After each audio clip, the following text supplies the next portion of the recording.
இன்னைக்கு நம்ம வீட்டில் சுட சுட சோறு,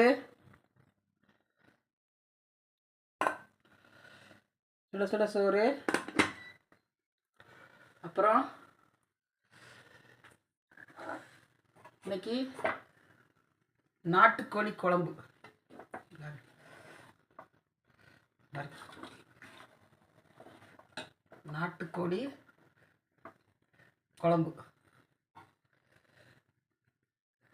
நாட்டுக்கோழி குழம்பு, அப்புறம்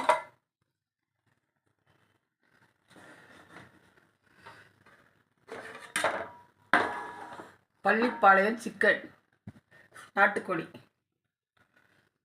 தகதகதான் இருக்கு பாருங்க. பள்ளிப்பாளையம் சிக்கன், நாட்டுக்கோழி. இதுதான் நம்ம வீட்டு சாப்பாடு. எல்லாரும் சாப்பிட வாங்க. பாய்.